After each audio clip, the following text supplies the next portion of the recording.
हम इस वक्त सिक्किम और वेस्ट बंगाल के बॉर्डर पर मौजूद हैं और ये अटल ब्रिज है। अगर यहां से आप नीचे नजर डालेंगे तो तीस्ता नदी का वो प्रलय और उस प्रलय के बाद की तस्वीर आपको नजर आएगी। हालांकि अब यहां पर आप देख सकते हैं राहत और बचाव कार्य जारी है, लेकिन इन हालातों को देखकर आप ये अंदाजा जरूर लगा सकते हैं कि इन हालातों को एक बार फिर से सामान्य करने में कितना ज्यादा वक्त लग सकता है। क्योंकि आप अगर नजर दौड़ाएंगे तो आपको इन तमाम घरों का जो पहला फ्लोर है वो पूरी तरह से रेत में ढका हुआ नजर आएगा, जिसको अब पोकलेन और क्रेन के जरिए अब इन तमाम घरों के बेस स्ट्रक्चर से इस रेत को हटाने की कवायद जो है वो लगातार की जा रही है।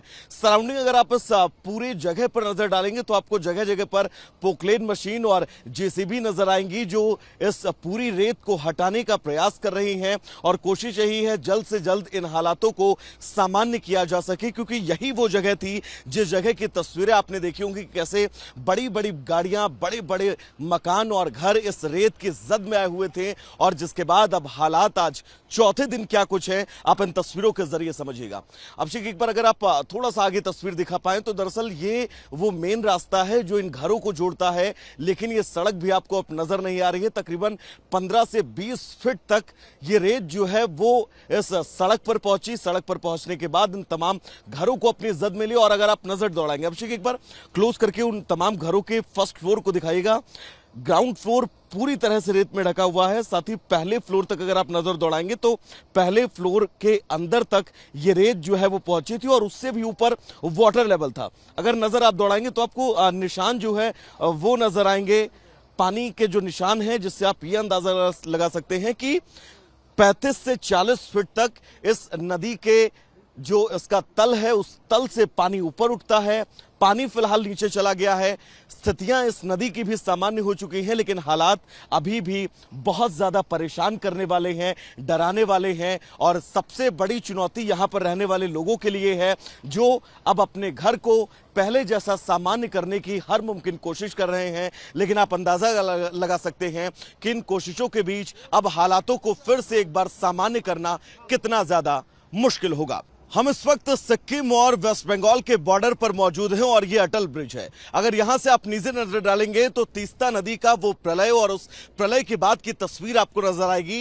हालांकि अब यहां पर आप देख सकते हैं राहत और बचाव कार्य जारी है, लेकिन इन हालातों को देखकर आप ये अंदाजा जरूर लगा सकते हैं कि इन हालातों को एक बार फिर से सामान्य करने में कितना ज्यादा वक्त लग सकता है। क्योंकि आप अगर नजर दौड़ाएंगे तो आपको इन तमाम घरों का जो पहला फ्लोर है वो पूरी तरह से रेत में ढका हुआ नजर आएगा, जिसको अब पोकलेन और क्रेन के जरिए अब इन तमाम घरों के बेस स्ट्रक्चर से इस रेत को हटाने की कवायद जो है वो लगातार की जा रही है।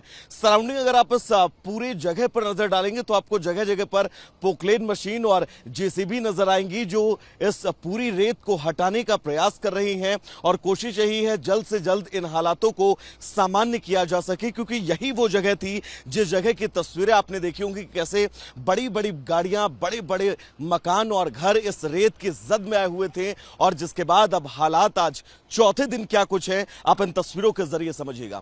अभिषेक, एक बार अगर आप थोड़ा सा आगे तस्वीर दिखा पाए तो दरअसल ये वो मेन रास्ता है जो इन घरों को जोड़ता है, लेकिन ये सड़क भी आपको अब नजर नहीं आ रही है। तकरीबन 15 से 20 फीट तक ये रेत जो है वो इस सड़क पर पहुंची। सड़क पर पहुंचने के बाद इन तमाम घरों को अपनी जद में लिया। और अगर आप नजर दौड़ाएंगे अभिषेक, एक बार क्लोज करके उन तमाम घरों के फर्स्ट फ्लोर को दिखाइएगा।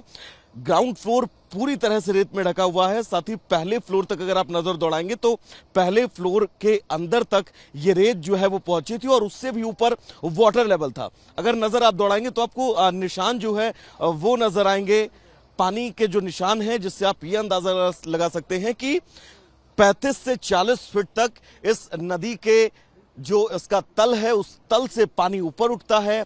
पानी फिलहाल नीचे चला गया है। स्थितियां इस नदी की भी सामान्य हो चुकी हैं, लेकिन हालात अभी भी बहुत ज्यादा परेशान करने वाले हैं, डराने वाले हैं। और सबसे बड़ी चुनौती यहां पर रहने वाले लोगों के लिए है, जो अब अपने घर को पहले जैसा सामान्य करने की हर मुमकिन कोशिश कर रहे हैं। लेकिन आप अंदाजा लगा सकते हैं कि इन कोशिशों के बीच अब हालातों को फिर से एक बार सामान्य करना कितना ज्यादा मुश्किल होगा।